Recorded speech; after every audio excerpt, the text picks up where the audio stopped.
Masechet Baba Batra, résumé du Daf Kuf Lamed Gimel.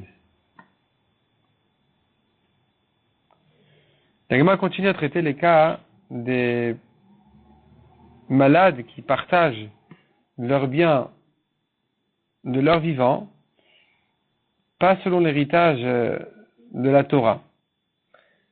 Et des fois, ça vient sur le compte de la Ktuva de sa femme. Donc la Gemara nous raconte ici sur un malade qui avait dit un tiers pour ma fille, un tiers pour une autre fille, et le troisième tiers pour ma femme. Maintenant, la femme dans sa Ktuva mérite plus qu'un tiers. Mais on a déjà vu, si le mari, il partage ses biens et qu'il a égalisé sa femme avec les héritiers, elle était mochelet sur sa Ktuva. Donc ici, ce qui s'est passé, c'est qu'une des filles est morte du vivant de son père. Le père donc a récupéré cet héritage-là. Se pose la question, est-ce que la femme aura le droit d'encaisser sa Ktuva de ce tiers? Ou bien on dit, ça y est, il y a déjà une mechila là-dessus. La Gemara conclut et dit, elle prendra 8 de ce tiers-là parce que c'est comme si le mari avait acheté des nouveaux terrains, des nouveaux biens, après le partage de son héritage. Et là-dessus, c'est sûr que la femme, elle peut lui encaisser sa Ktuva. La Gemara dit encore une autre histoire, quelqu'un avait partagé ses biens à sa femme et ses fils, donc il a égalisé sa femme avec ses fils, et comme on a vu là-dessus, donc il y a une mechila sur le reste de la Ktuva. Mais il a laissé un palmier. La Gemara conclut là-dessus et dit, de la même manière que la femme aura le droit de prendre le palmier, de la même manière elle pourra prendre même le reste de sa Ktuva, même sur le compte des fils, parce que il n'y a pas de vraie mechila ici. Puisque elle avait le droit au palmier, donc elle a dû se dire, voilà, le palmier je prendrai, ensuite je me disputerai sur le reste. Ravuna dit, un malade qui donne tous ses biens, qui écrit tous ses biens pour quelqu'un. Si c'est un héritier, comme un fils parmi les fils, il le prend en tant qu'héritage. Sinon, en tant que cadeau.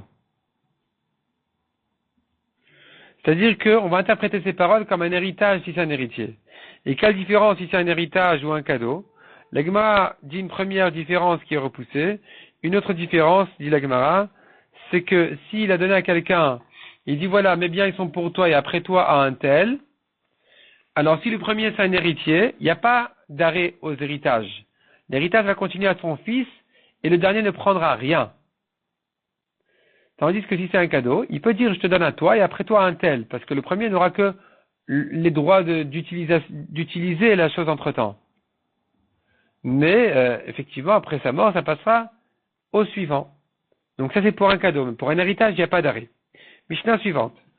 Celui qui donne tous ses biens à des étrangers, il donne pas rien à ses fils. Ce qu'il a fait est fait, mais les Rachamim ne sont pas contents de lui, parce qu'il a mal fait d'annuler l'héritage Minatora. Selon Rabban Shimon ben Gamliel, si ses fils sont des mauvais fils, qui se comportent mal, alors il a bien fait de ne pas leur laisser d'héritage. La Gemara demande est-ce que les Chachamim sont d'accord avec Rabban Shimon ben Gamliel ou pas. Elle ramène une première preuve d'une histoire sur Yosef ben Yoézer qui n'a rien laissé à son fils. La Gemara repousse la preuve. Elle dit de là-bas on n'a pas de preuve, il y a deux versions là-bas, on ne sait pas c'est laquelle la bonne. Mais la Gemara conclut que Shmuel a dit à Rav Yehuda ne fait pas partie de ceux qui détournent l'héritage même d'un mauvais fils à un bon fils, qu'elle va remettre d'un fils à une fille, et non parlons pas à un étranger, parce que tu ne sais pas qui c'est qui va sortir de là. Des fois, du mauvais fils, il y a un bon fils, du bon fils, il y a un mauvais fils. Donc, c'est pas bien, selon les Chachamim, on voit qu'ils ne sont pas d'accord avec Rabban Shimon ben Gamliel, et d'après eux, on n'a pas à faire détourner l'héritage, même si le fils, il ne se comporte pas bien.